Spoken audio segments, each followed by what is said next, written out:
guys, it's Nurse Jay at Nursing the Truth. I hope everyone's having a great Thursday. So this is my second video of today. I don't know how many more videos I'm going to make in the course of a week because I'm going to be going out of town next week for spring break. So I might just make a couple of more. Like I said, it just depends on how much extra time I have on my hands. So, what are we going to talk about today? Well, I need you to open your Bibles to Genesis, the first book. And I've got my BibleHub.com in here. And you might learn something new, okay? Plus, we are going to be talking about some other things that are kind of going to go in with this as well. So, let's go to Genesis 1:1, and I'm going to read it to you. And it says, "In the beginning, God created the heavens and the earth." Well, I'm just looking at this, and it says, in the beginning, and I'm going to hit the Strong's Concordance number, 7225, and it says beginning, and it says the absolute, the beginning of kingdom. Let's see what else it says. First of fruits. All right. Okay, so that's really nothing important, but then we're going to go to God. God, right? G-O-D. In your Bible it says G-O-D, but what does the word Elohim mean? It's 4:30. It's plural of Eloah, okay? Eloah.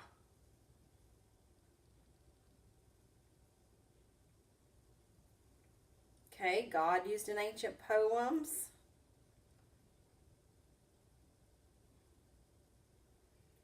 Let's hit this. Plural, the number one thing it says, noun, masculine, plural, feminine. Plural and number. The rulers, judges, either as divine representatives at sacred places or as reflecting divine majesty and power. The second term it's going to be used for is divine ones, superhuman beings, including God and angels. Gods. God or goddesses.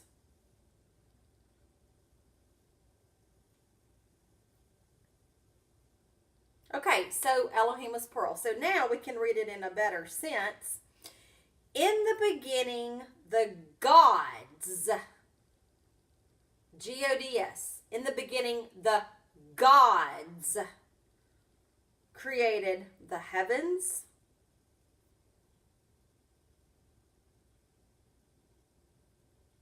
it says the sky,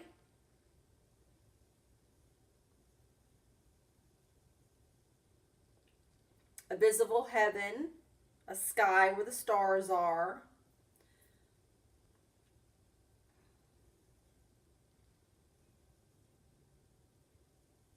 as abode of God, where this God dwells.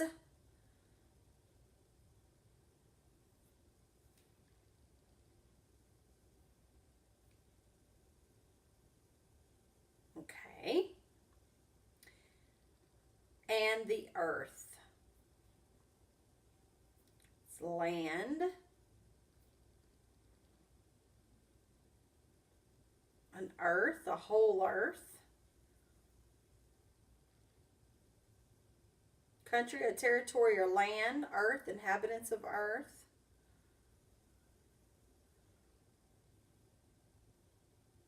Okay, so now we read this differently. In the beginning, the gods created the heavens and the earth. Genesis 1:2. And the earth was formless and void, and darkness was over the face of the deep, and the Spirit of God was hovering over the face of the waters. Okay. So now let's go to the BibleHub.com and let's see what formless means.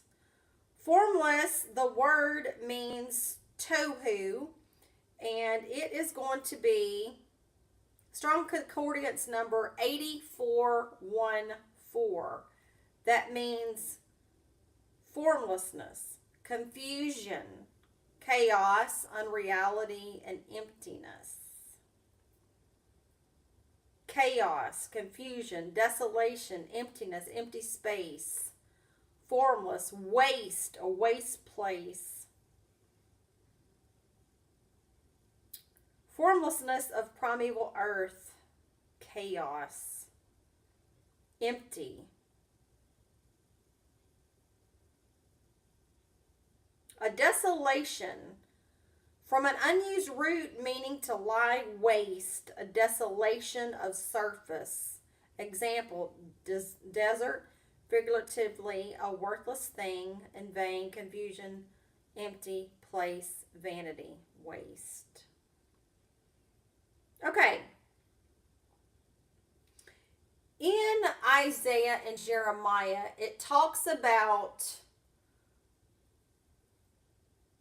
they saw the earth with life. It was inhabited, had people on the earth. But in the beginning, it says that it was waste. It was desolate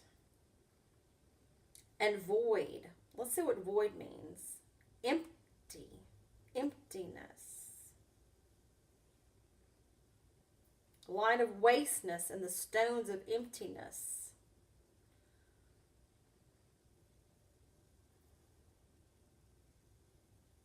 Ruin, an undistinguishable ruin, a void, emptiness.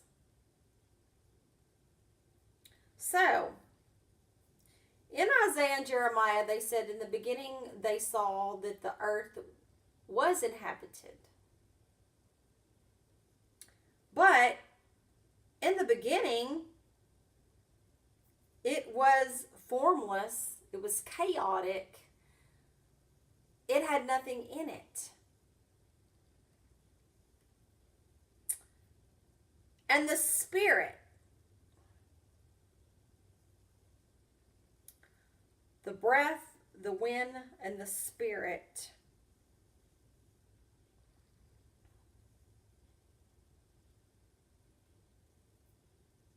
word of command, a sign and symbol of life, the breath of life, the wind of heaven.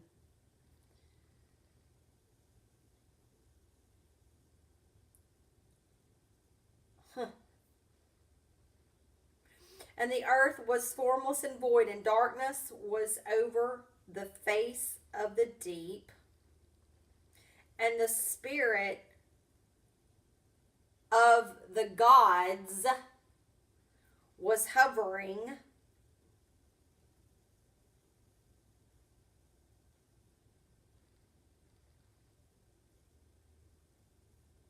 the gods was hovering. That means to flutter, move, shake.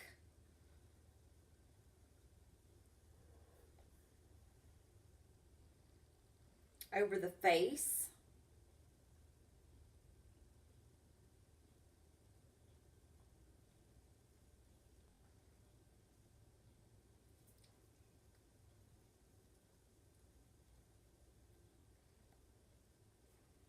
Okay.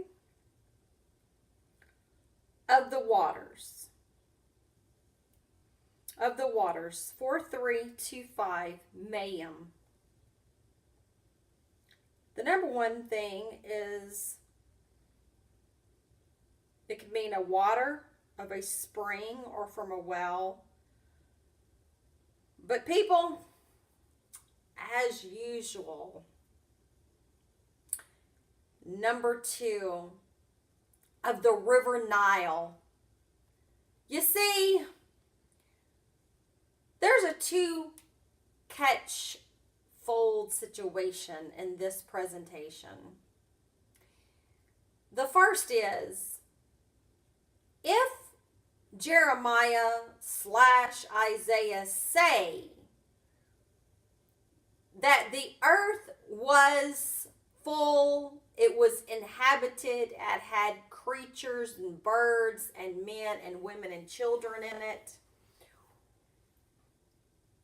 then why are we seeing in the very first chapter of Genesis that comes way before those books? So one is wrong. Is it a situation now that when we go to Genesis, the end of Genesis 1 or the beginning of Genesis 2, it said, and God said, which is the Elohim said, the gods, male and female, said, go and multiply and be fruitful and multiply, because there was already a devastation that had happened already. So in the chapters Genesis 1 and 2, even through the Noah Zuasundra story, this story was written so many times. This earth has been destroyed by fire, water, climate change, whatever you want to call it, ice age. Animals have died, people have died, humanity has died. And been reborn. So,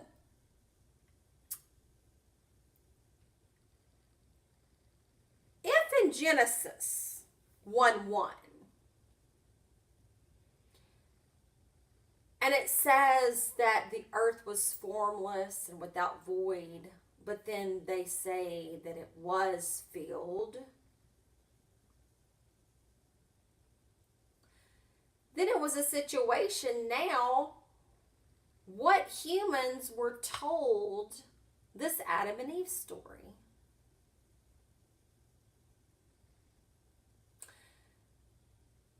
Which generation has the original sin? Was it Lucy, the Homo erectus? Was it the Homo habilis? Was it the Neanderthals? Was it the Cro-Magnon? Was it the Homo sapien? Was it the Homo sapien sapien us? There have been many versions of us, but we are the upper echelon of the ancestors.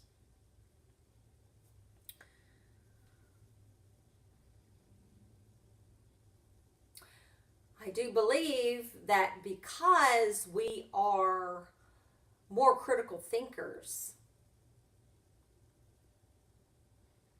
the mind control people had to try to give us something to close us.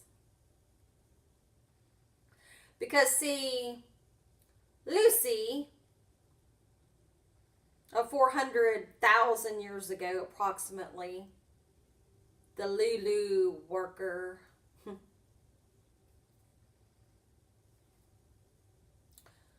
easy to control. Dig this.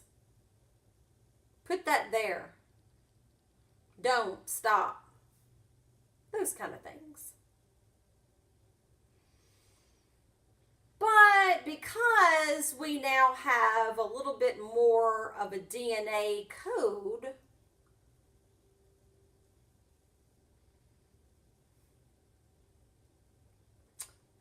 from Inky,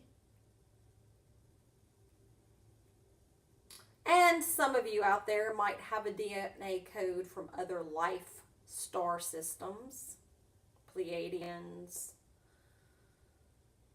There are reptilians out there, you know, and that kind of thing.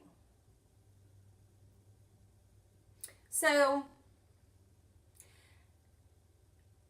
how can you tell us then about Adam and Eve?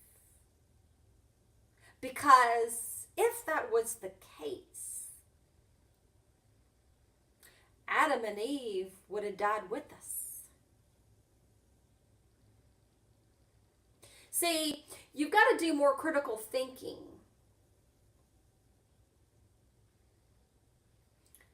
Many thousands of years have lapsed between the making of the modern man.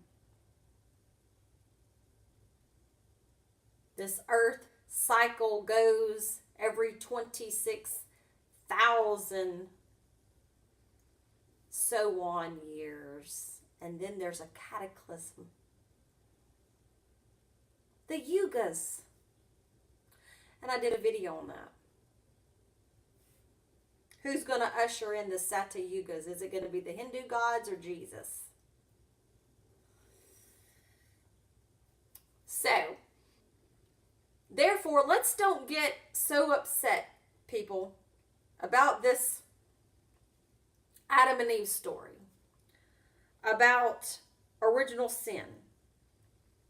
Because if you look in our time cycle, the Egyptians talk nothing about the sort. Nothing. Even in the Hagia Sophia, the church never preached upon original sin. My friends, that was a doctrine that was put in by Saint Augustine of Hippo. And Martin Luther was a Catholic before he separated and was in the Reformation. And he loved the Hippo man. And he still took from those doctrines and was preaching them. Even though he hated the Jews, of course. But we all know where the real story comes in this cycle of time about the Anunnaki gods. But, like I said, truth seekers, don't get too upset about it. It's okay. No fear. No fear. Fear is what they live off of. So, I hope this has helped you today. Adam and Eve is a made-up story.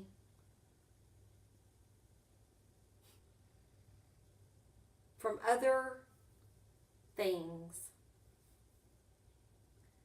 that through people that want to control others for money as in your church of today. Break out of the shell for Easter and celebrate the spring equinox, where you get the crux in the sky.